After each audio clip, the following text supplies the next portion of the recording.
On today's starting nine, Carl and Snake sit down to recap the ALCS and NLCS. It's an amazing World Series matchup, so many storylines, so many superstars, a lot to take away, a lot to get into. There's also a legend returning to Major League Baseball, tons of stuff. Great day for a starting nine. Let's get into it. Action. Welcome back to starting nine. Carl here, Snake and Austin. Good to see you, buddy. This is our second introduction. We are recutting this, but we have to be honest. Baby. Have to be honest with the people, because as we're going through the show, huge development. We have a show we've already cut about the postseason, ALCS, NLCS, but as I said off the top, a legend returns to baseball. Before we get done with recording, obviously the news breaks. Bruce Bochy, I wanted to come back and drop this at the top of the episode because it's Bruce Bochy. He's back in Major League Baseball, 67-year-old, absolute legend with the Giants. So to our audience, we're going to get to the postseason stuff. I want to talk about Bruce Bochy right now. Stud. Yeah. 3 years off. I thought he might just kind of slide into retirement and maybe do some consulting for teams, but he's back. You know, the Rangers brought him in. I love the move. 3-time World Series champion with the Giants in 10, 12, and 14. Manager of the Year in 96. I'm surprised he didn't win Manager of the Year more than that. He's got the biggest head in baseball. A lot of knowledge in there. No, he's beloved. I think it's a phenomenal move. But I do think the Rangers need much more than just a really good manager, especially in such a competitive division, even more competitive now that the Mariners are kind of doing their thing and they're only going to get better. But yes, a big day for the Rangers. It just got to suck for other organizations that are out looking to get a head honcho, and then somebody like Bochy, who's like not even really on the radar for anybody, pops up and he's back in the game. And I say that because I watched the press conference where Chris Young, who played for Bochy, had said and talked about his experiences with Bruce and how he was clearly their number one option and that they were lucky to get him right away and that it just kind of hit a line. But it does kind of suck for other organizations that are out looking for managers, and it just seems like year after year, time and again, you can't land somebody, and then like here come the Rangers. Because to your point, you're like, what is it compelling about the Rangers to get Bruce Bochy off the couch? Like, does he know he's walking into the AL West? And the Rangers are bound to be competitive, I suppose, based if you just look purely on the prospects and the willingness to spend money from from ownership in the front office. But not exactly the easiest posting available. He's walking in with kind of a thin pitching staff. I shouldn't say kind of, an unproven thin pitching staff, an objectively unproven thin pitching staff. So that's surprising me. Now, does that say that the Rangers are just going to go spend a fuck ton of money in the offseason? Yeah, that's exactly what I'm reading into it. Because I don't think Bruce Bochy's getting off the couch to manage Jonathan Gray. No disrespect. No, they spent $500 million last year. Or was it the year before on, Simeon and Seager.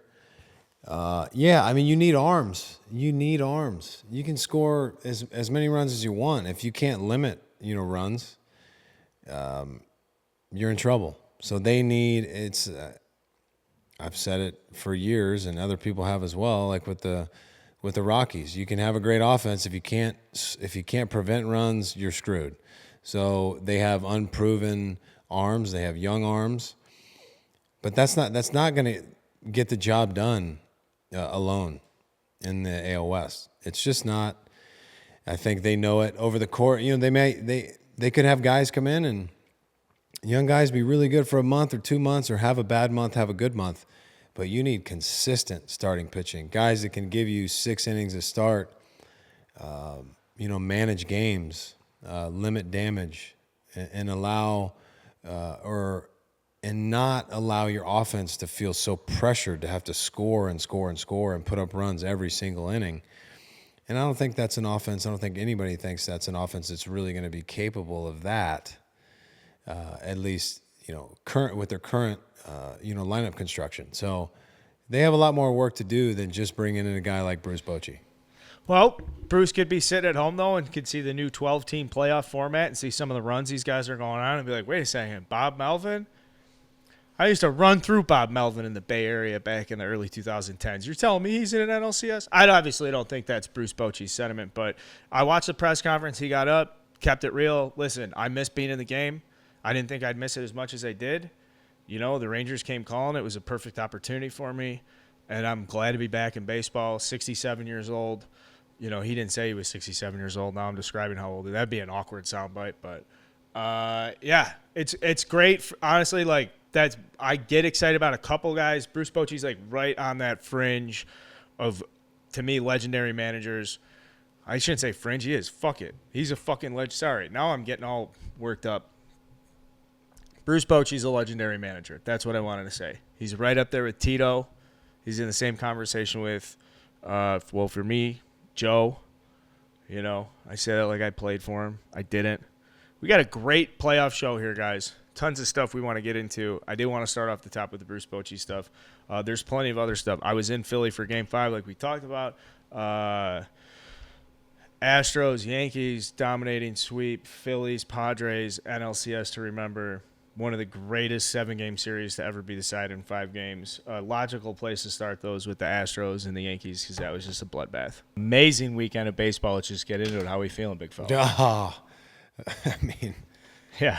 the most exciting, maybe one of the least exciting series, and then one of the most exciting playoff series I've seen in a very long time.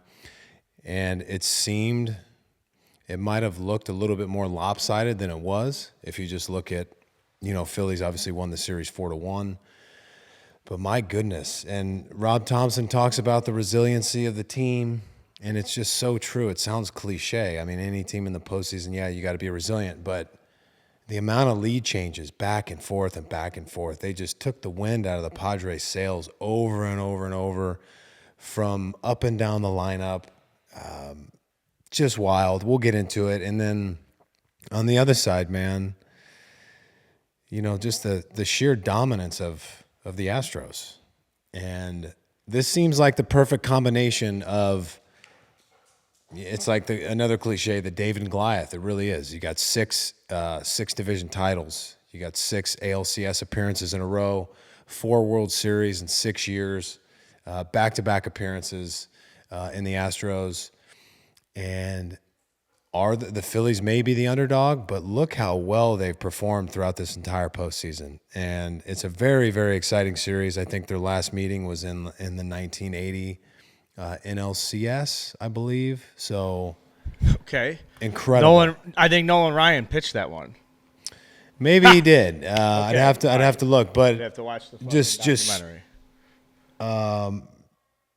I've never watched baseball. Well, it's been a while since I've watched this excited from start to finish, every pitch. And we've talked about guys like Jeremy Pena. It just still blows me away. He continues to do things to amaze me in baseball, and probably his teammates and the organization and the Yankees. Wild shit. So, incredible weekend. I'm very happy that you got to go. You were at game 4 and 5, correct?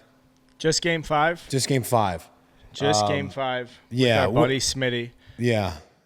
Wish I was there with you guys, but just awesome that you guys were there. I know Smitty is just ecstatic and going nuts, as he should be. And I just keep thinking back to the game against St. Louis, where he's like, "This is it. Fuck it. We're done. You know, we're out of here. We're going home." And then they scored 5 or something. Helsley kind of, had his issue, and they won the game. And next thing you know, he's like, "We're going to the World Series." So here they are. Yeah. So I would like to first give a shout out to Gametime for the tickets. It's just only fitting to do it, and I'll get into the Philly trip quickly. But Gametime was there. We hit him up. We were like, "Hey," I talked to Smitty. I was like, this is like mid-Saturday. I was like, "I know you're probably thinking about going to the game. There's some really cheap flights from Chicago." I just looked at no way. There's a 6 a.m. and a 9 p.m. and it had just worked out perfectly. The Bears don't play till, Monday night, so I didn't have to do any type of podcast. There wasn't anything where we had to go or do sponsorship or whatever. So it just made so much sense. So I just reached out to Gametime. Was like, "Hey guys, I'm looking for some tickets. Got the promo code going. If you guys aren't using Start at 9 for $20 off your first purchase, I end up getting 20th row right behind the third base dugout. Just unbelievable vantage point for the Rhys Hoskins home run. The Gametime app, if you guys don't know this, it's an exclusive ticketing app, makes it easier than ever to score last-minute deals on tickets to sports, concerts, and shows. In this case, going out to Philadelphia, I mean, it was just a slam dunk. I got Gametime in my pocket. I know I'm rolling up to the bank. I know I'm going to get some sick tickets for an incredibly cheap price. I mean, if it doesn't get easier than that, I don't really know what to tell you guys. Easy to use, amazing deals, fastest growing ticketing app in the U.S. You guys are gonna love it. Check it out. Gametime. If you haven't put it in your main ticketing rotation, you're an idiot. Download the Gametime app. Go to the account tab to create a login. Redeem code STARTY9 for $20 off your first purchase. Terms to apply. Download Gametime. Last minute tickets, lowest price, guaranteed. Nice going out there and watching the game with Smitty. I guess we'll do more of that when I get to the Padres Phillies, talk about the home environment. Shout out to Smitty's dad and his uncle. I love shit like that. We're at the playoff game, and right section over, it's like, hey, before we get, let's go stop by, say hi to dad. Say hi to Pops. And Uncle Greg, and just throw him some love. Just sit there, talk some Phillies playoff baseball with the boys. Had a couple cold ones. So just shit like that I love. Out of your mind not to be using Gametime. Put the app on the phone. We've had tons of fans using it, ending up us on social talking about the great deals they're getting. I've talked about it religiously. I'm saying again, I'm using it for MLB playoffs. If you are using Gametime MLB playoffs, let me know. Obviously, I support that. You know how much I love the sponsors here, guys. Download Gametime app, go to the account tab to create a login, and redeem code STARTY9 for $20 off your first purchase. Terms do apply. Download Gametime. Last minute tickets, lowest price guaranteed. But let's go back to the American League. You'd said Jeremy Pena. Instantly, I'm rock hard. That guy's unbelievable. I'll read out the stats in a little bit. But just initial reaction. Astros come into the World Series. They will be, like the hottest, most dominant, forceful, talented, complete team you could ask for. And they'll be going up against, like the hottest, most momentous, coolest storyline, blah, blah, all that bullshit. But, the Astros come into this because they absolutely just fucking steamrolled the Yankees. I mean, I know all games were save situations, but none of it was really close. It wasn't really that close. And when you look at it up and down the lineup, just the constant production from Bregman, from Alvarez, from Pena, it just doesn't stop. It doesn't stop, and their pitching is relentless. And then you have a closer, that didn't give up a hit in the series. He's got 4 pitches.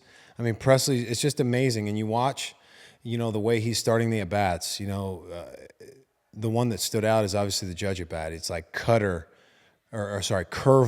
swing and miss. It looks like a heater down the middle.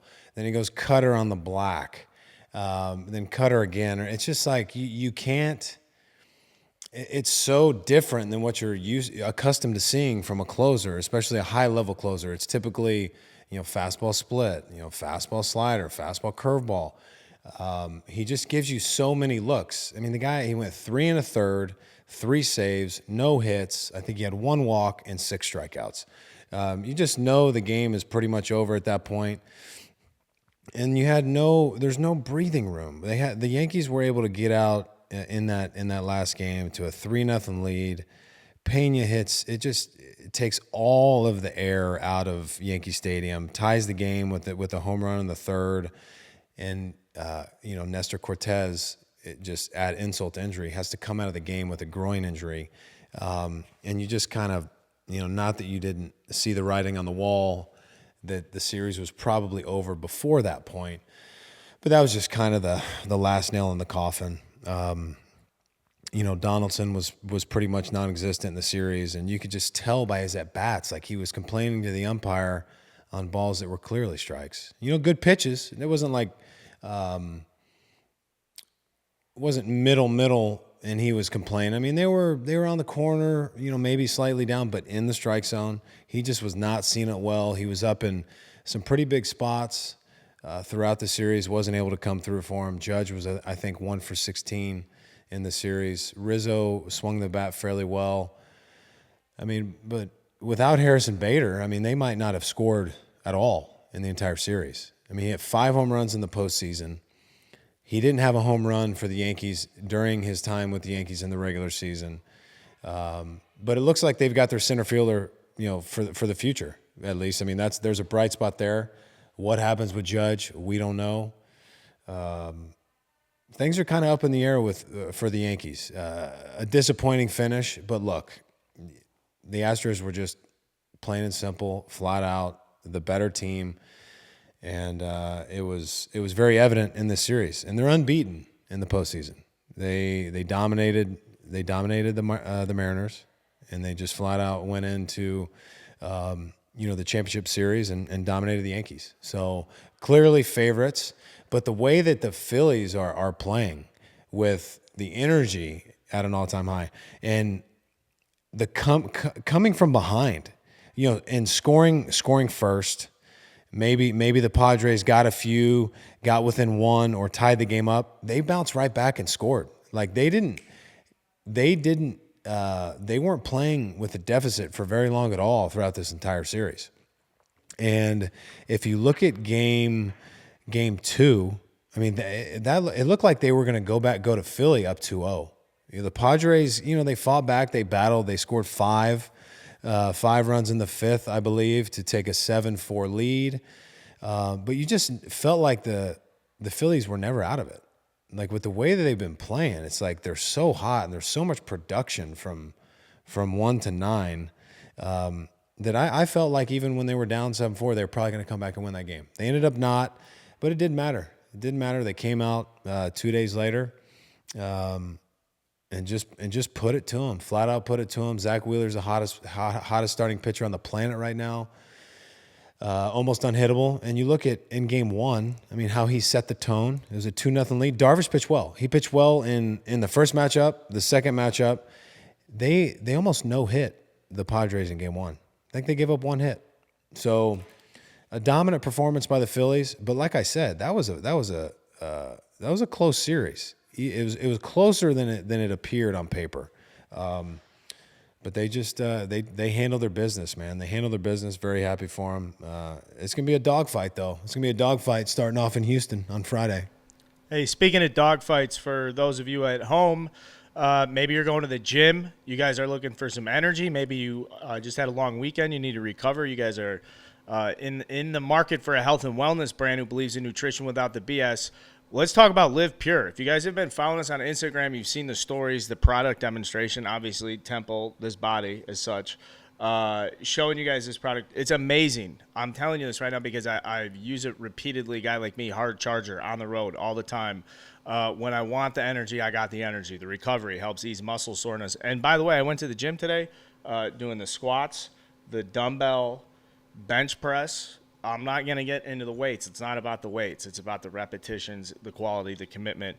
Whey protein for a delicious protein boost that doesn't make you feel bloated. That's inbound when we get done with this. Excited for that. LivPur, a health and wellness brand, believes in nutrition without the BS. I mean, you've probably taken so many supplements. I'm just curious, like, you do care, like, tasting good matters. Right? Matters. Well, it's a huge component to it because if it's something that doesn't, if it doesn't combine the, the benefits you're looking for from a health perspective with good taste, you might start it and maybe stop taking it within a week or maybe 2 weeks, and then you're looking for something else because, we want things that taste good. And frankly, most supplements don't taste very good. We've probably been taking LivPur now for, I'd say, over a month. That I give it to Cooper in his water for football practice because just up until recently, it's been 100 degrees still. But even then, I've been taking it twice a day. Cooper's on it multiple times a day. Palmer likes it for soccer practice, and kids have to have it taste good. They just have to. I can kind of get over that because I'm used to taking amino acid like gel that my dad would give me as a 10-year-old, and it tastes like tar. He's like, you're going to take this and you're going to like it. But now, fortunately, companies have like LivPur have started to come out with good tasting products that adults and kids alike have no problem getting down, and they combine it with amino acids, the hydrator, and cellular rehydration has shown with amino acids to be enhanced, and that's a big deal. And I've said it before. What does that mean? That means you get hydrated faster and you stay hydrated longer. So if you're an elite athlete or just an athlete in general and you want to perform at your peak, cellular rehydration is very important. And just think about it. If you can get hydrated faster than your opponent or stay hydrated longer, you're going to have the advantage. So LivPur figured that out. They've put together great products for you. So give them a look, man. Give them a look. And if I do it, look, I mean, I've been, well, I didn't mean like physically. It's just like, yeah, I've had success at a high level. I'm trying to put the best things in my body possible. LivPur knows that. I know that. The public needs to know that now. So, well, they can go to livpur.com and use code STARTING9 for 25% off their entire order, the whole thing. That's starting 9, one word, just starting 9, except the number 9. So I don't want to confuse you guys. So like basically no space between starting and the number 9. That's the promo code, livpur.com. Amino acids, trust us, hydration. You heard it from Jake. That's good stuff. We are, all right, this is probably the best week of the year for baseball as we get into Game 1, Game 2 of the World Series that'll be coming up this weekend. Next week, or I should say next episode, I want to do more matchup. We'll get into some Astros previews versus Phillies and stuff. I do want to go back to spend some time on the Astros and the Yankees series. In particular, a couple things that you brought up. So let me just start. I'm just going to go down the list, and we're just going to bang a couple of these things out here. All right. So one thing that's hot with Yankees fans right now, Josh Donaldson was 1 for 13 with 10 strikeouts. He's owed $21 million this year or next year. I believe he's vested for $6 million the year after that. The Yankees traded away a couple guys for him in IKF. I think at this point they're pretty mad at Cashman. But just let's start with Donaldson for a second. You're 1 for 13 in the ALCS with 10 strikeouts. Going into the offseason, are you looking for a trade? Are you running back into the Yankees and trying to prove yourself again? What are you doing? Well, so it's guaranteed, or is there a mutual option? Is it a team option? It's just guaranteed. Okay, so he's going to be with the Yankees next year. I don't think he's going to look for a trade. I think that would signify that you're tucking your tail in between your legs and you're trying to run and hide and get out of that situation. Like you couldn't handle the pressure. It just lingered with you. No, I think he is probably going to go into the offseason with a chip on his shoulder, and he knows. I mean, he's one of the game's I think best competitors historically. He has like that attitude, that swagger about him, and it seems like he just lost that a little bit. He looked lost throughout the series, and it happens to great players. I mean, it happened to Judge as well. But the Yankees aren't in the position they're in. If you take Judge out of the lineup, they might finish second or third in the division, honestly. But it's tough for Donaldson. The Yankees are obviously not thrilled with the way he performed. But I think even if he performs better than he did, I don't think it matters. It doesn't make it easier for the Yankees to swallow. I mean, say if he had 5 or 6 more hits in that series, they probably still get swept. So they made 6 errors in the postseason, a couple costly errors at crucial points in the game. Altuve in game 4, Altuve beat out an infield single that if he was called out, it probably stands. But then there was a ground ball hit to Gleyber Torres. I didn't think the throw was all that bad, but I think that both of them need a little bit of criticism on that. And as a Little League player, you are taught, make sure of 1 out. You have to get the first one before we can turn 2.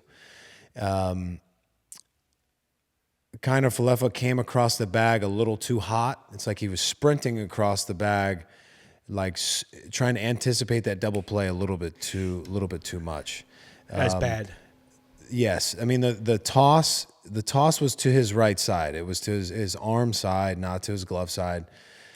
So it might have not been the best feed, but he needed to like chop his feet a little bit more and be under control around second base to be able to handle that throw.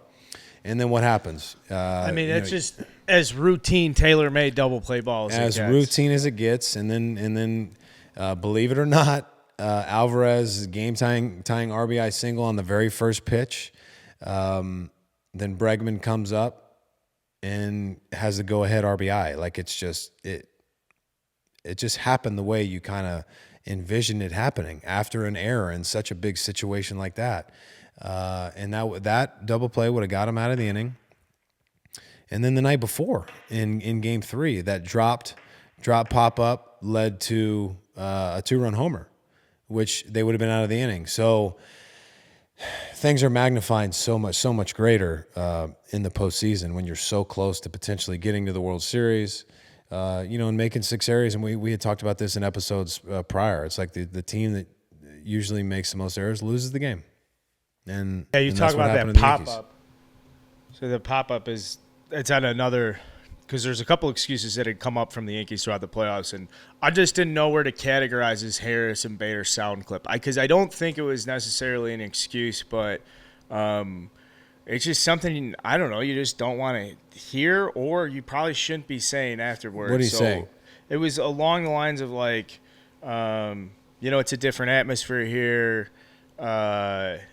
We're all trying to make a play and sell out, and, it's very loud here. And so you just have 2 guys that are, very aggressive, want to go make a play. And, this is just like a very loud atmosphere.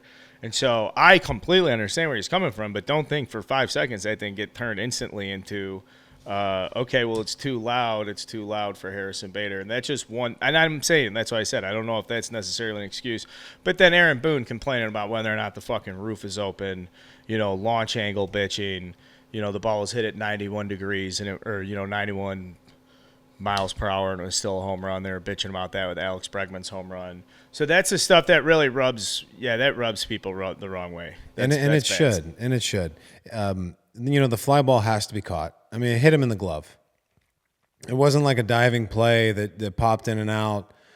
No, I mean, loud. Of course it's loud. It's going to be loud everywhere. Communication can be more difficult in situations like that, but the ball hit your glove. You need to make the catch. Yeah, and I guess, is Aaron Judge so good as a right fielder that Harrison Bader is a center fielder? I know center field has like command over everything. Like somebody's got to just be instinctually backing off there. Well, and you need to know, and they do. I'm not saying anything that is groundbreaking, but before every pitch, the positioning of the outfielder next to you. You know where he's at. You know their speed. And you also know when a ball's hit to a certain position, whether or not you're going to be able to get there or he's going to beat you to the spot.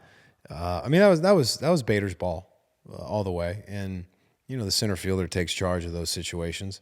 I'm sure that they were both calling for it, but they didn't collide. And like I said, the ball hit him, was in and out of his glove. It's a ball that you need caught in that situation. So I'm kind of split here with Aaron Boone because I want to complain about him, but I'm an Aaron Boone guy. Like I like Aaron Boone. He's won me over this year. I don't give a shit what Yankee fans think about this take. Aaron Boone has won me over because I think he just keeps it so real, and he's very honest and he's straightforward. Now I could be wrong about the honesty thing, but to me, I look at the guy and I think he's just shooting everybody straight. Yeah, it's kind of a bitch excuse though to say and complain that one ball was a home run, and if the roof was closed, and Aaron Judge's, if you look at the exit velocity, it's kind of a bitch move. But Aaron Boone's just keeping it real. Like Aaron Boone's saying that stuff because that's exactly like how he feels, and that's what the data suggests. This is a weird situation for me because, like I said, I like Aaron Boone. I think there's something about where like he's a good fit as a Yankee manager, and a lot of people are bitching at him like he didn't hit 128 in the ALCS. Like, what do you want him to do? Yeah, I mean, he's not going up there taking at bats.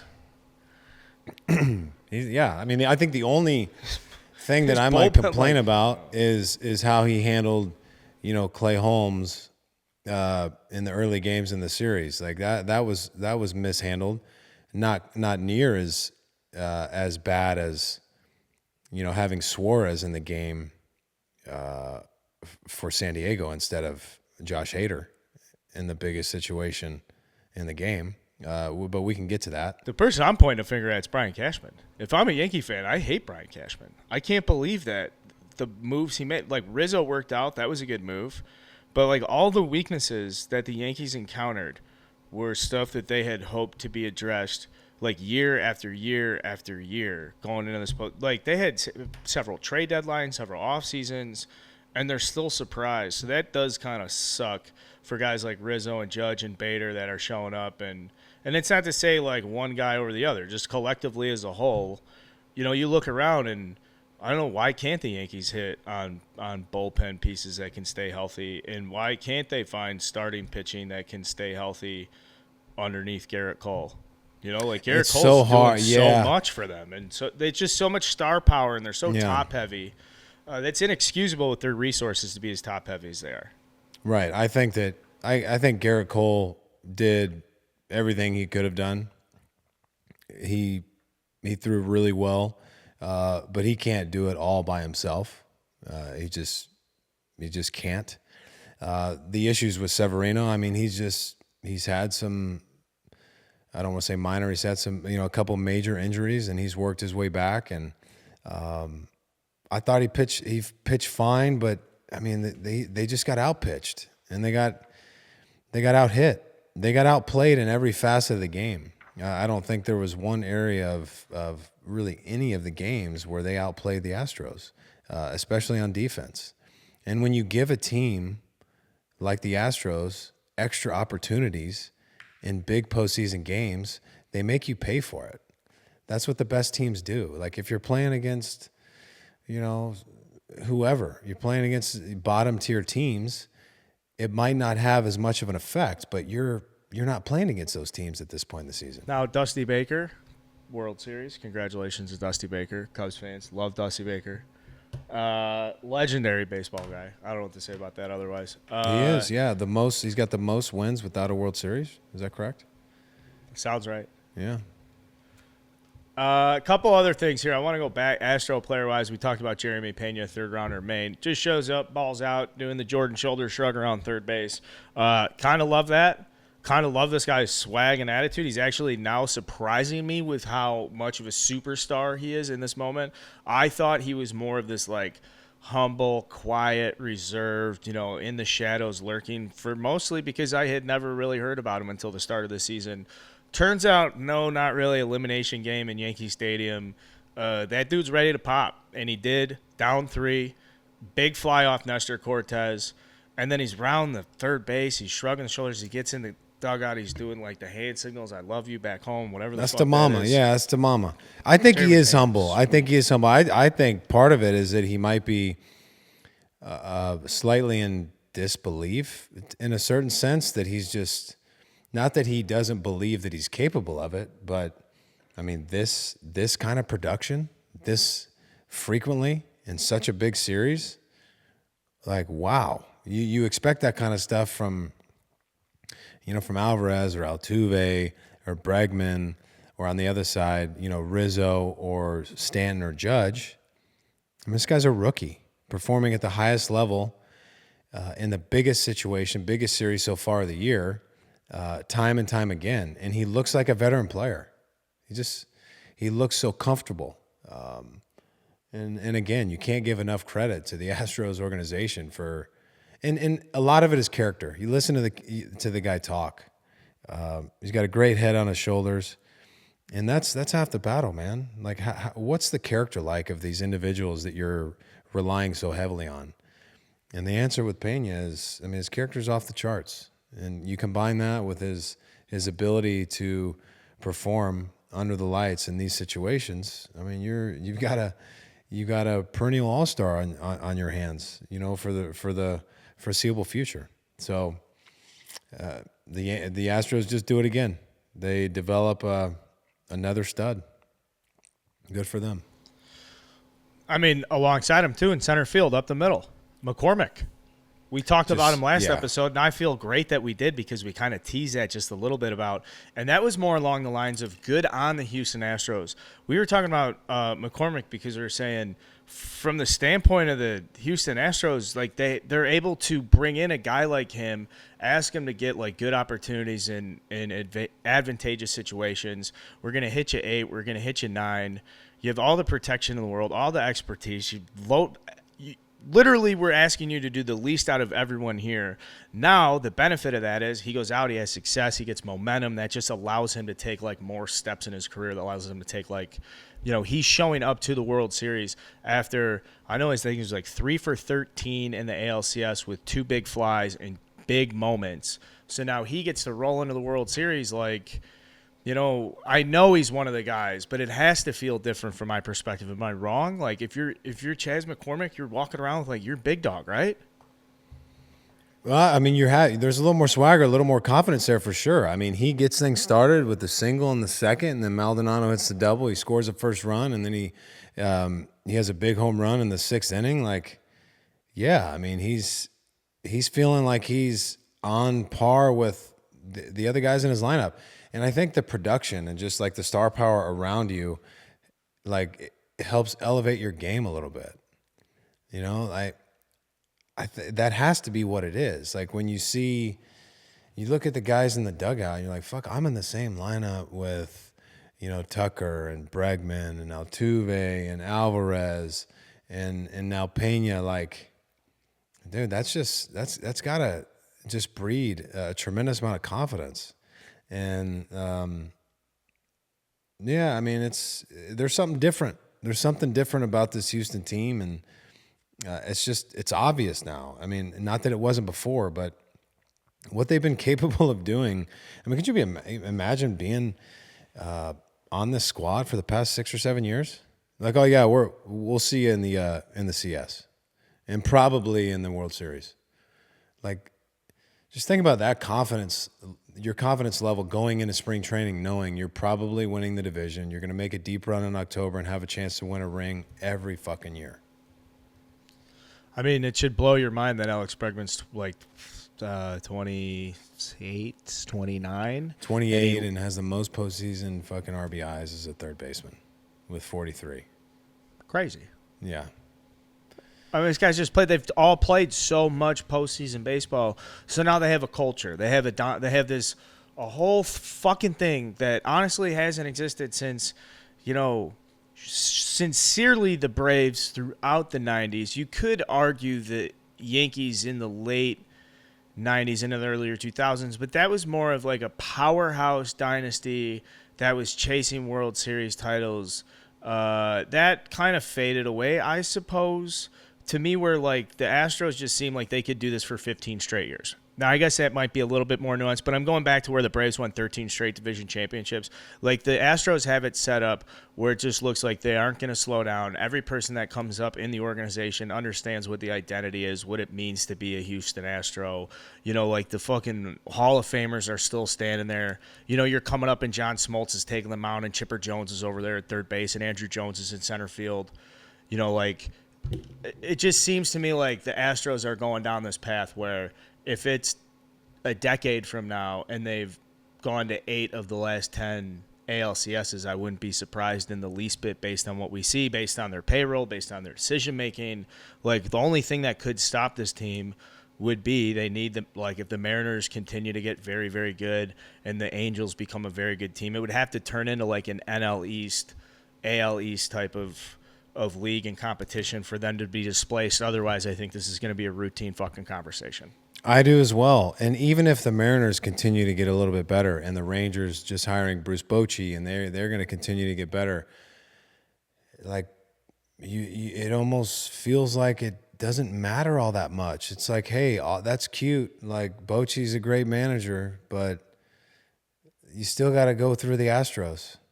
And I think they're just continuing to put to bed, the cheating scandal and like people that it's like almost every other baseball fan outside the Astros fans, that's all that they would talk about. F these guys, they're cheaters, they can't win without cheating. Well, they've shown they can. And not that what they did was right, because it obviously wasn't. And it kind of ruined the game in a certain sense. And rules were changed in the game because of that. And it's a good thing because it eliminates the possibility of cheating in certain ways. I think that people will still try and cheat. They'll figure things out. It's happened in sports forever, especially with technology. But I mean, that's in the distant past now, and they've just continued to win year after year after year. Because people are like, well, how's Altuve going to hit if he doesn't know what's coming, or Bregman or all these guys? Well, I'll tell you how. Like they're gonna fucking rake. They're gonna continue to rake, and they are. Rake. That's a great baseball word. It most certainly applies to the Astros lineup, up and down the fucking thing. Kyle Tucker, we haven't even said his name. He's had a slow ALCS. That's a guy who could easily win a World Series MVP, hit 5 home runs. We wouldn't think twice about it. We've hardly even talked about him this postseason. And the more I think about the Astros, the more you look at the roster, the more you realize there just isn't enough time for these guys. Yuli Gurriel, Martin Maldonado, just veterans that show up, know their shit. Every single one of them. Then if we go into the pitching staff for a second, Christian Javier, people got a good look at how nasty and filthy that guy is. A lot of these names are, very familiar at this point. They pitched to a 1.5 ERA. They had twice as many strikeouts as the Yankees. So they had 50 strikeouts in 36 innings. The Yankees struck out only had 25 strikeouts. I guess you could look at that either way. The Yankees lineup struck out twice as much, which is probably exactly how Yankees they had looking at it. 50 punch outs in 4 games in that series. And yeah, got to give love to Javier. I mean, he went 5 1/3 in game 3, gave up 1 hit. Yes, these arms are really good. The Garrett Cole game. I mean, it's Christian Javier who does not make $330 million, whatever it is, and. I thought Cole pitched his ass off this postseason, and this just isn't a knock on him as more as it is just, that's who the Astros are. Like, when everyone's sitting here going, oh, fucking Justin Verlander's so good. He doesn't slow down. And have you heard of this Framber Valdez guy? In the meantime, here's Christian Javier lurking in the background. Starter, reliever, opener, closer, late inning. What do you need from me? I'm just virtually unhittable. His splits on hits and strikeouts are Spencer Strider-esque. Just the difference is he's buried on a Houston team that doesn't get a lot of, not a lot of press. And then what did you think of Lance McCullers? I thought he did everything he needed to do. They, they kind of jumped out, to a 3-0 lead, but shocker, they get 4 in the 3rd. And then he was able to kind of manage it. He didn't let it get away from him. He was able to get through 5. He gave up 3 earned. He held it down. He didn't allow them to, have a lot of those crooked numbers and tack on runs, right? Like, so you give up 3 through 2 and you're like, oh shit. Like, okay, let me just see how close I can keep it to allow the offense to kind of do their thing and get back in this game. Because at some point it's probably going to happen. You don't know. You might not expect 4 runs in an inning like that. That's when Nestor Cortez had to come into the game, unfortunately. But they're going to put up good at-bats together. They're going to have guys on base. And then there's going to be an opportunity, whether it's Pena, Alvarez, Tucker, Yuli, Altuve, there's going to be an opportunity with guys on base for them to, hit one over the fence. And that's exactly what happened. Then he was able to pitch with the lead. And I don't think they tied it up in the bottom of the 6th. But then what happens? Right away in the top of the 7th, they scored 2. Totally take the fucking air out of the Yankees' sails and shut it down. And you look at the guys that they have in the bullpen, and they have Stanek, who is absolutely disgusting. They have Neris, who has become a completely different pitcher. Dude, and how about Abreu? I mean, are you kidding me with Abreu? He's just what he's featuring, 98 to 100, filthy breaking ball, has become like a lights-out reliever for these guys. So, whatever happens with Presley, and then you got Montero. I don't know if I mentioned Montero, who's completely transformed himself from Seattle to Houston. They're just so well set up. They're so strong in every facet of the game that if you give them extra opportunities and you're making mistakes against them, you just can't win. You can't win. You're gonna have to have Garrett Cole go out there and throw a complete game shutout and hope your offense scores you a run. And yeah, Garrett Cole was brought there to pitch those big games in the postseason, and overall he did pitch well in the postseason. But expecting him to go out there and throw up a 0 every single inning, every single start, that's just not going to happen. I got some more on Christian Javier. I do want to shift to Aaron Judge. He's 1 for 16. Is that right? Did I get that 1 for 16? Yep. So, going into free agency here, gonna get the bag of money, deserves every nickel. Anthony Rizzo had great comments about it. Very bluntly and succinctly, just said he did it on the biggest stage, under the most pressure in front of you guys, and he did it with ease. There isn't anybody who can do what this guy does. He deserves to be the highest paid player in baseball. We'll see if that turns out. Right now, I guess, is this a moment we could just talk about Aaron Judge, where he stands right now? If you're a part of the Yankees organization after the season that he put on, I know the Yankees starting pitching sucks, where it wasn't there or wasn't deep enough to compete with the Astros. I know that the bullpen wasn't, is this 1 for 16 lurking at all, or were the Astros that much better? Like, how does that? Great question. I think the Astros were just that much better. And in no way, shape, or form does it taint what he did in the regular season. Obviously not. Taint is a good word, by the way. Love taint. But you know what? In the fact that they booed Aaron Judge, man, if I'm him, I'm like, fuck y'all. I'm not coming back here. No, you want to boo me after what I just did for you? I'm going to the Mets. Colin. 99 in a Mets uniform. I know you'd like the sight of that, but it's just ridiculous. Like, I don't want to hear the shit about whatever the Yankees fans are complaining about. You don't boo the guy. Cheer him on when he's struggling. Help boost him a little bit. Like, cut the crap, man. If I'm Judge, I'm signing somewhere else. Sorry, I'm out. That's tough. That's tough, fellas. And those Yankee fans after Game 5 against the Guardians certainly had a lot to party about in the streets. We want the Astros. We want Houston. Climbing on the poles, going Did crazy. ya? Yeah, how'd that go? Tough. Keep saying it. Not good. Bad news. Good luck in the offseason, though. They've been complaining about this. They're in Groundhog Day territory. They just are. They'll go into this offseason. They're going to want some more starting pitching. They're going to want to re-sign Aaron Judge long term. I mean, that's something. Good luck. They need middle infield help. They've needed middle infield help since Derek Jeter left. Well, I mean, hopefully he could carry you to the postseason again and put up the same season, which isn't 100% likely. Not that he's capable of it, but you need some more help. You need some more help out there. And some of our audience needs help with their wardrobe. It's time to simplify in the way you dress with Duer. They set out to create versatile staple items that can travel from a hike to work and even out to dinner. Less in the closet means less in the landfill, and less time debating what to wear means more time enjoying those adventures. I was wearing Duer in Philadelphia. We'll talk about that. Okay? The performance denim. The signature gusset for extended range of motion and flexibility. Fabric stretches for max comfort, reinforced seams, and moisture wicks in the heat and insulates for warmth in the cold. I mean, you got a pair of butt cheeks. Why not make them look good? Throw on a pair of Duers. It's that time. Fall, flannel. You're going to the apple orchard. You're picking up pumpkin.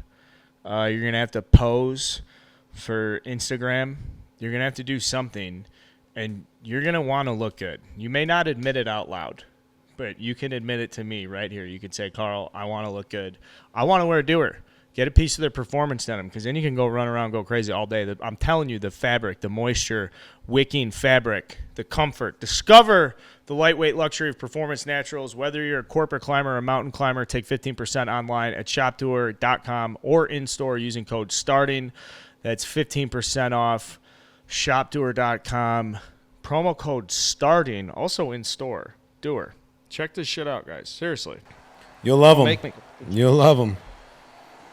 I wore them at the ranch 4 days in a row. I don't wash my jeans really that often anyways. God, they just fit well. They fit over my boots nicely too. Big fan. You know what's amazing is I got the housekeeper coming downstairs with the vacuum, so it's a little fine. Loud. That's all right. You want to take a 60-second? I gave her the old, you're done. Okay. Little thing here. How about this? Did you see Philadelphia before you signed with them, or did you sign and then go to Philadelphia? Because you had Like, played see there. the I know actual you had city? played. Yeah, but did you No, go? I experienced the city quite a bit before I signed there. As a visiting player, you know how I am with cities. I'm up early. I'm either playing golf or I'm out. Got to find my coffee. I'm going to get to know the locals a little bit, hit up some shops, walk around, find a park, take the shoes off, get some grounding in. Yeah, so I mean, I didn't like see every part of the city, but I saw enough of the city to kind of understand the vibes and see what the people were like. I am like in love with these people. After going to that playoff game, now obviously the environment is biased. Everybody's going fucking crazy, and it's the best version of Citizens Bank available. But I'm like, all right. So I went in there with these expectations that Philly fans are crazy and all this stuff. I talked to Smitty. Hey, if it lines up, it would be cool to come out Sunday for the game. Check the schedule. It's like I said, it's super easy to get out there. The plane tickets, everything had like lined up perfectly. Whereas each time I had checked, like, all right, well then I should check this. I was like, oh, the Bears aren't playing. Like, oh, okay, I should check the flights. Like, okay, that flight's available, super cheap. What about the return flight? Oh, that one's available. That's super cheap. Like, you just keep going on. It's like, obviously, I belong in Philadelphia. I need to be in Philadelphia. I have to be there. I'm watching Game 3. I'm watching Game 4. I'm like, there's just Schwarber has his comments about like this is the best environment of all time. We had been talking about it enough. We're like, That makes you that bothers you, you, doesn't it? That bothers you. It was like I had to see it. Bothers you a little bit. Yeah. Dude, yeah. they're fired. They're fired up, It fucking though. bothers me. I can say it bothers me. It looked electric. God, it looked electric. Yeah, I saw Miles Like, Teller mad at there, the guy. behind home plate. I talked to him. He said he's probably going to be at all 3 games in Philly. I told him I'm going to come up there. We're going to play golf before one of the games. They want him to throw out one of the first pitches, so I need to get him tuned up, ready for that. So yeah, it's a wild place. It's a wild place. Was that a soft invite or are we? I'll just stream from home. Listen, Oh, it is a wild place. Hey, I don't want to. Last time I assumed there was an invite on the table. Well, I didn't go. No. Last time never mind. I don't. No. If I'm going, you're going. Okay, well, I just know how you are with. You're very direct. You wouldn't leave room in the table for a bad interpretation. No. If I want you there, you'll know. Okay. And I do. Well, I'm well versed in the scene. I saw him. He was on the field. He went on the field. He started playing with the Philly Fanatic, the Great Balls of Fire from Top Gun. He looked great. He was going nuts. The crowd doesn't. All right. The crowd doesn't like stop at all. It was raining like steadily, moderately. I don't want to say heavily, just moderately. It was just a very nice uniform blanketed rain. No one sat down. People just stood the whole time, just yelling and cheering. And I've never been a part of a crowd that was that locked in. Now, at Wrigley for playoff games, it can get very like dull and quiet. When it's at its loudest, I think it's as loud as anything I've been a part of. But the Phillies, it was almost like a World Cup game where there was just like this buzz. Constant like buzz the whole time. Yeah. And then it would just explode for big plays. So that's where I wanted to start with that. The other thing, I love the setup Philly has with the ballpark. So they have like the Eagles Stadium. They've got the Flyers. All right there. Yeah, off of one street. It is sick. Yeah. Everybody's just tailgating and going nuts. They got a good little bar set up there. Philly fans, outrageous people. I did get the vibe too walking in the bank. I thought like pulling attendance. If you told me it was only 30,000, now I know it's 45 and it was sold out and it was crazy, but it's a beautiful design because it's not like an overwhelming ballpark. You at no point are you looking at it being like, man, I'd hate to have that seat. For the most part, I thought great vantage points. Every seat is a pretty solid seat. Yeah. Yeah. Oh, yeah. No, they did a great job with the ballpark. One of my favorite things is watching home runs going to the trees, like in the batter's eye. I absolutely love that there. Or when Harper, we had a few guys hit homers like into the bullpen, which is an absolute missile. And I think I even saw there were a couple over the years that went into the visitors' bullpen, which is above the home bullpen. I mean, it's got to be like 450 feet That's a bomb. And then balls off like the LED screen, like right under the second deck in right field. Yeah, a lot of cool things about the ballpark. You get the skyline kind of in the back, which you can't really see unless you're like kind of in like one of the higher levels. It's kind of like PNC. PNC Park is a beautiful place to watch a game. Citizens is a great place to watch a game. I think it's a very underrated stadium. I think it needs to be more like maybe this 2022 playoff run is awakening the national audience to how electric the bank is, or am I just an idiot for not knowing that? Like, I know Philly's known for having the craziest sports fans, and it's considered the best sports city, like pound for pound. Yeah, well, I think there was a lull there. They had like a decade or so, a little more than a decade off, when all those guys from like the 2007, 2009, that little period kind of left. There was a rebuilding phase that took a while to kind of get back going, and Phillies fans were a little upset by that, and several years of rebuilding and trying to find their way and find the culture and the core group of players. But they've got it now, man. They've got it. And you've got the best player in baseball on your team who basically comes up with the biggest hits of his career, like at bat after at bat after at bat. And my God, man, I mean, I thought it was so cool to see Harper in the dugout saying, like, wow, I just did that after he hit that go-ahead home run in the 8th inning. It's like he was just born for those. Hader should have been in there. Yeah. Hader should have been in there. Yeah, of course. I mean, Suarez is absolutely nasty, but you got him down there warming up for a reason. Bring him in. Yeah,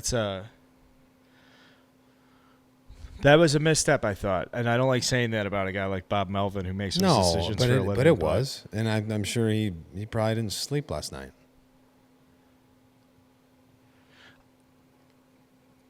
You knew Harper was going deep if you were there. I hate to say it like that, felt but like it. Being there, you're like, oh, he's definitely going to hit a home run here. Yeah, the Real Muto and then off single the bat, like, oh shit, of course. Yep.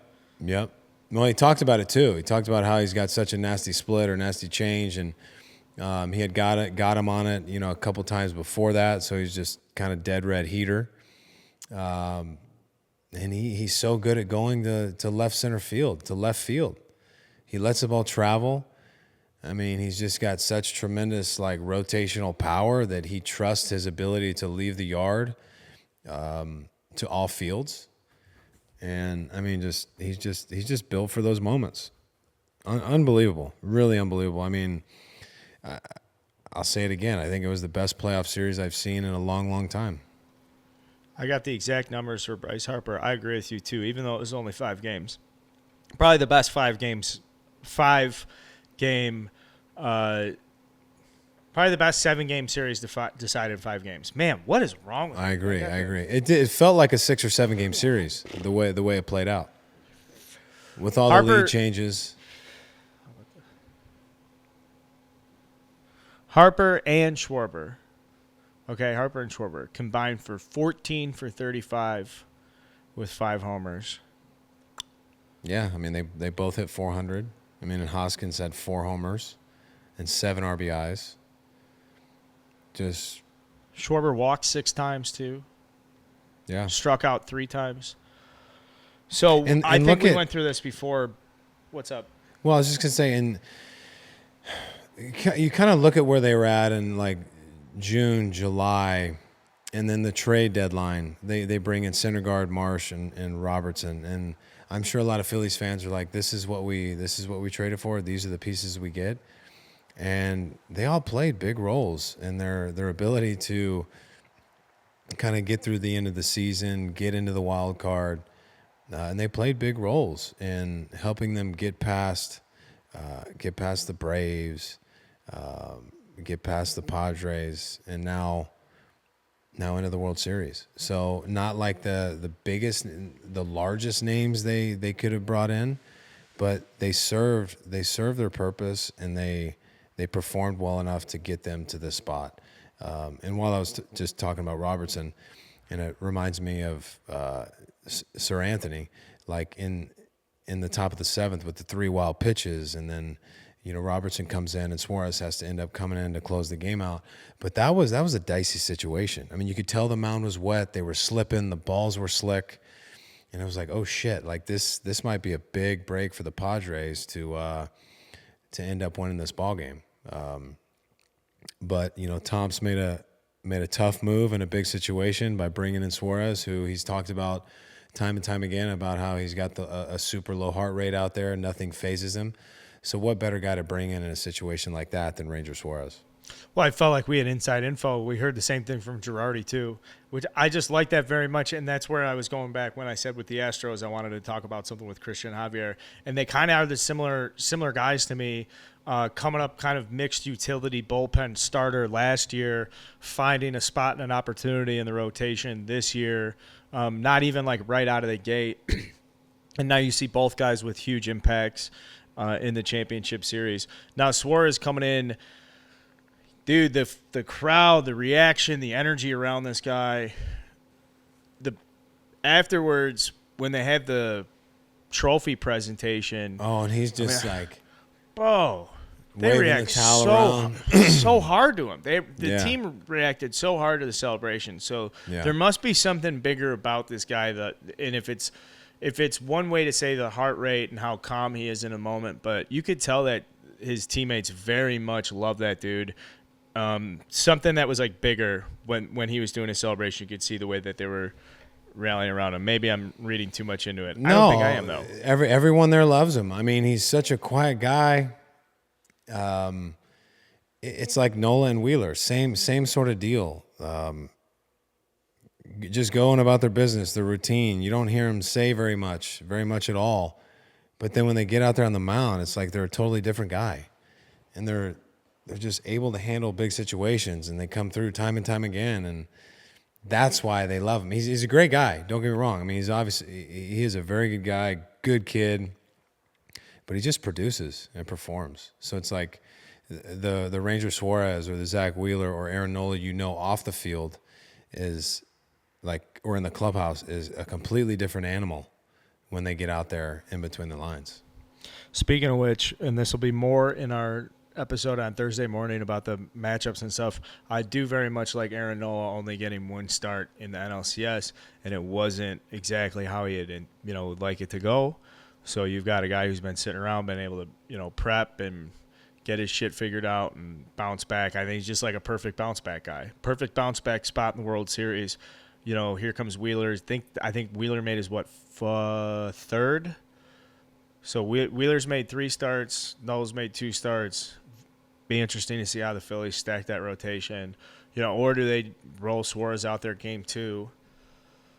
Very excited to see what they do with that. They don't have much after that, though. I'll say that. In the starting rotation, it's tough. I don't want to be too much of a dick here, but I have to. You could only use 3. You could use 3 starters. That's it. Yeah. Just use 3 of them. I mean, they had the luxury of kind of using bullpen pieces to kind of get game 4 pieced together. Falter only got 2 outs, gave up 4 runs. But then, man, I mean, Clevenger kind of laid an egg out there, didn't get 1 out for the Padres, and then they're right back in it. So I don't know what they're going to do. I'm not sure how they're going to, line things up for the World Series. But if there's ever an opportunity or ever a time to use a 3-man rotation, like this is it. This is it.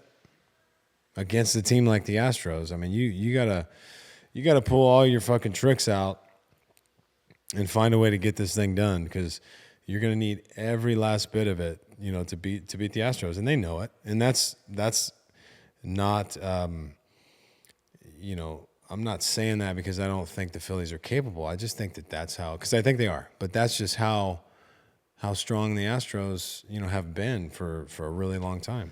So who would have the advantage if the Phillies lineup hasn't seen the Astros pitching staff? Does the advantage go to a guy like Bryce Harper, who might not? He's like, I've never seen Christian Javier before. I don't care if Framber Valdez, whatever. Or is Framber Valdez and those guys, are they more empowered because they don't compete against the Phillies? Yeah, since they haven't matched up really at all. I think the arms naturally would have the advantage. I really do. How much of an advantage? I guess that just remains to be seen, because this isn't like a regular season series where the Phillies are going to Houston for 4 games, to play in June, right? And so it's. I think because it's the World Series, I think that advantage is lessened slightly because of what's at stake, what's on the line.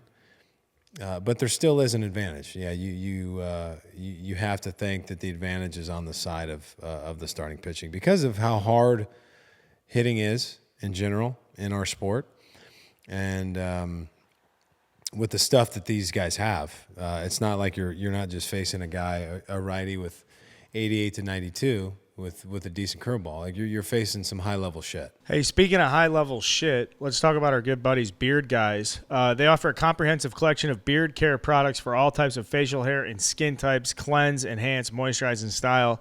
If you're watching this on YouTube, you know I've been slowly trimming and bringing it along the playoff growth. It'll be here, guys. Stick with me till this Stanley Cup playoffs, but I'm growing it.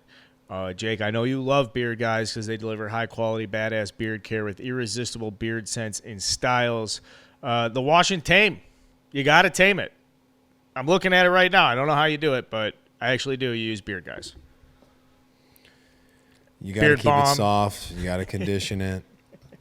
You got to take care of it. And most importantly, I mean, the beard is very, very important, but the skin underneath. Got to take care of the skin underneath. The oil, the lotion. The oil helps, yes. Jojoba. Rub it in there, guys. Yeah. Beard oil softens facial hair, hydrates the skin. We were just talking about that. The Beard Balm.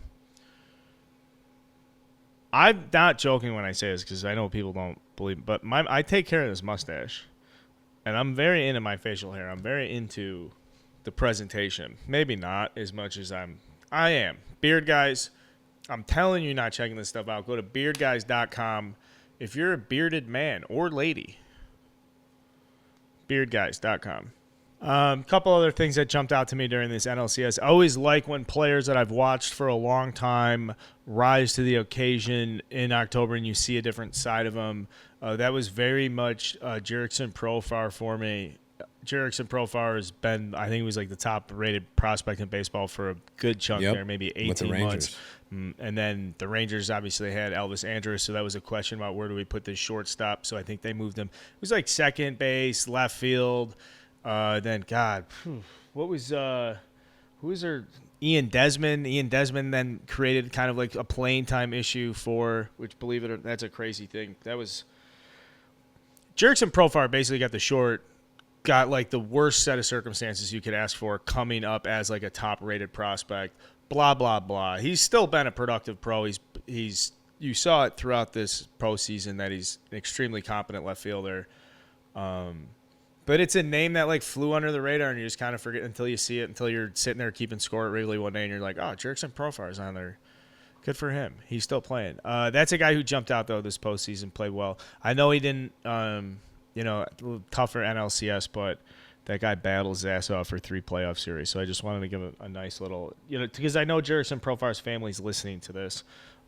Cousins, uncles, girlfriend, maybe. The whole family. The Profars. No, he's a great player. He's a really good player.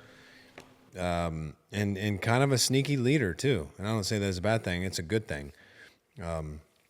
Everybody looks at, Machado as that guy, and he is. But Jerickson Profar also is kind of one of those supporting, like leadership role type guys, and very good for the Padres. I mean, a little tougher championship series, but was a big part of what they were able to do this postseason. Of Little League World Series legend and fame, too, from Curaçao, Jerickson Profar. I think there were like a couple years where he was the face of the Curaçao of the Curaçao baseball program or something on ESPN. I don't know if you remember that shit, but okay, other guys. This offseason, Joey Musgrove. Take me through Joey. Joe. Yeah. Take me through Java Joe's brain right now. Is he going into 2023? If I'm looking at this, stacking up that depth chart, and there are some questions about injuries and stuff. Can we get this guy back? How's blah blah blah. Can I pencil Joe Musgrove in as like a dark horse Cy Young candidate 2023 to like explode? I mean he was a Cy Young candidate. I mean, was it this year and last year? I believe he was. I mean, he's definitely on the radar. Absolutely on the radar. He's going into his age 30 season. I mean, he's been around for a little bit, coming up with Houston, over to Pittsburgh, now with San Diego. Obviously, 2 years, it's 2 full seasons. He got paid. Like, I guess I should clear this question up a little bit better. He's in his 3rd stop. It's a name that's been around. He's made a ton of starts. He obviously secured his bag. 2 years now where he's pitched well. Sure, he's pitched at the top of he's pitched well enough where you would say, yeah, he's an all-star this year. He's not a tier 1 guy. I'm not sucking his dick enough to be like, I think he's. He can be though. He can be. Yeah. So then now going in with this offseason where he's pitched well in the postseason, he's got his money, he knows where he's at. Like there aren't a lot of question marks for Joe Musgrove. So does that help like going into this offseason, or you would say going into 2023, or did you think that you were better because you had to go get the contract, because you had to go prove yourself? Does the fact that he went out and dominated the Mets and pitched this well and had his big postseason moments help him for next year, or is it like that's it because that's the dog? No, he's not. His mindset and his competitiveness and his work ethic will not change because he signed a deal. I mean, he's a guy. He's in cutoff shirts and riding a skateboard around and making coffee, and like he doesn't give a shit about that, money or no money. There's only one thing on his mind, and that's preparing the best way he can to help his team win. So no concern about Joe kind of dialing it in and having a nice off season and being ready for spring training. I mean, he's a horse, and he takes pride in being that guy for his team. So I look for him to come out next season and probably have a career year. That's kind of where I see Joe, and he wants to continue to prove himself. From where he came from, in Pittsburgh and coming over to San Diego, and he's turning himself into an all-star year after year guy and a potential Cy Young candidate. And I think he could slide into that top tier type of guy. I do. He's got the stuff for it. He's got the mindset. He's got that bulldog mentality.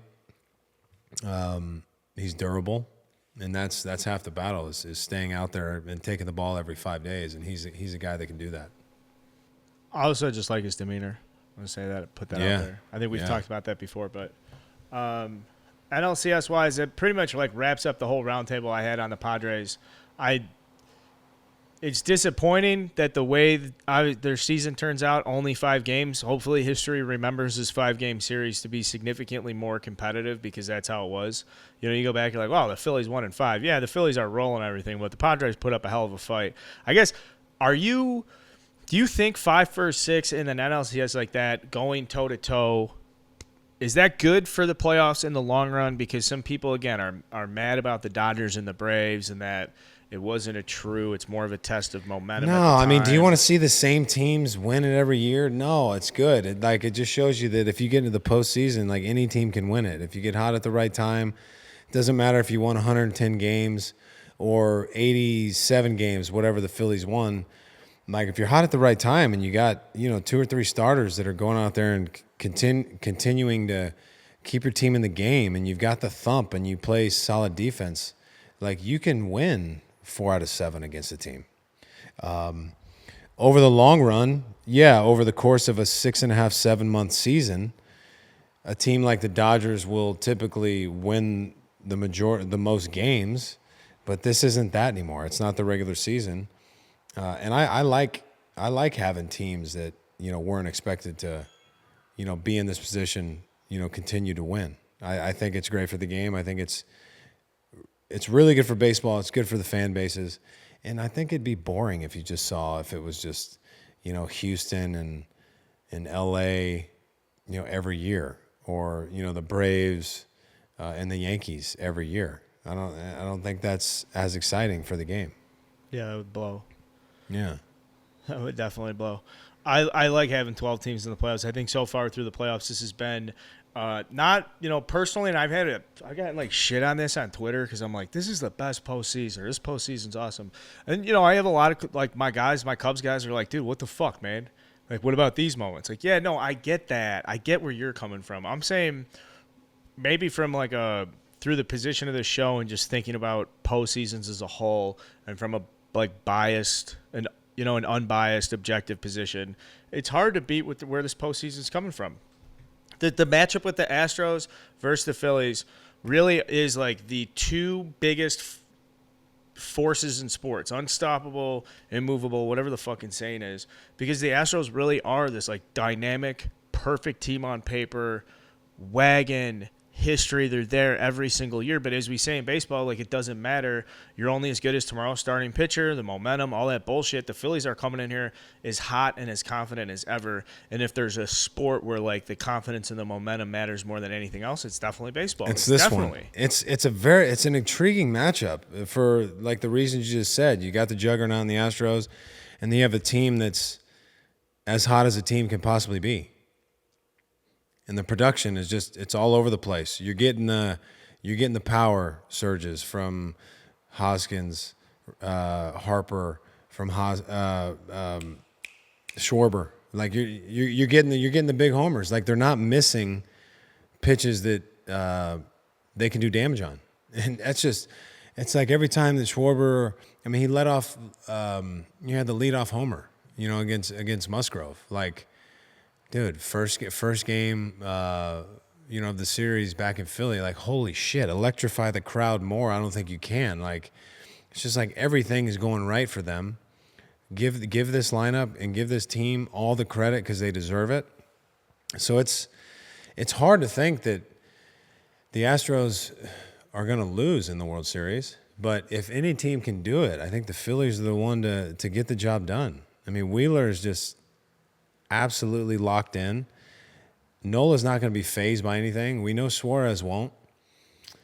They're going to need that offense to continue to produce. This is going to be the hardest challenge for them yet, and it's supposed to be. It's supposed to be. And I think it might be the most difficult challenge for the Astros yet as well. So I think any way you look at this series,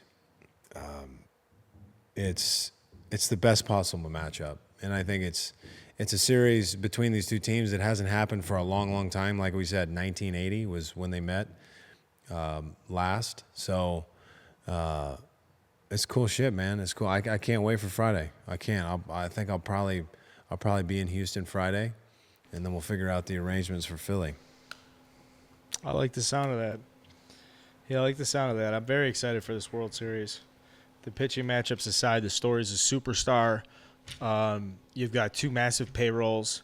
You've got you got one team that's just out here drafting, signing, developing, bringing their guys along. So when you can look at a fan base and be like, dude, fucking extend our guys, pay these guys.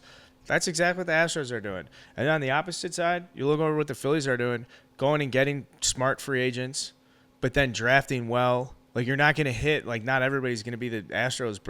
Everybody they bring up is going to be an all-star. But, like, yeah, Rhys Hoskins, 6th year, 4 bombs in the NLCS. All of them at home, right? I mean, just what a stud, right? And how about Bryce and Stott? Unbelievable walkout song, unbelievable presence. Like, that dude doesn't give a shit. He's come along through this. So if you're another organization out there and you're not sure if you want to spend the right money or, how to go about things, you've got two teams here that are out here spending money, getting guys, bringing up their guys, extending their guys. I keep saying the word guys because that's who they are. These are fucking guys. These are baseball guys. Yeah, and the narrative, teams like Cleveland and Tampa, you can do it, the money ball, and you can have this small payroll. Good luck to you. Good luck to you. I hope it works out. Continue that model, and time will tell. But not very small payrolls. Playing in the World Series. So, I hate that narrative. Everyone wants to save as much money as they can and be like, hey, look at us. We have such a small payroll and we're in the playoffs. Well, you're not anymore. Well said. Pay those fucking players. Pay the boys. Pay the boys. Okay, good show. We'll be back on. We got some stuff to talk about. We'll be back on Thursday morning preview, and we're trying to figure out who our guests are for that preview. But we will have a World Series preview. The brains will be at work. I'm gonna text. Yeah, I'm gonna text Miles. Hey man, get on our fucking show. Let's go. Talk to us about your Phillies. Yeah. Does he need anything, promoted or anything? He's not. He's been on vacation nonstop. I mean, here's what I can offer you, Miles Teller. Yeah. Here's what I can offer you. Nothing. Okay, good show. We'll be back on Thursday morning. Everybody subscribe to the YouTube page. Pass the link around. Until then, hey, how you doing? Yeah, good show, man. Thanks for joining us, everybody. And like he said, subscribe to the show. Stick around for a while. And it's going to be a hell of a World Series.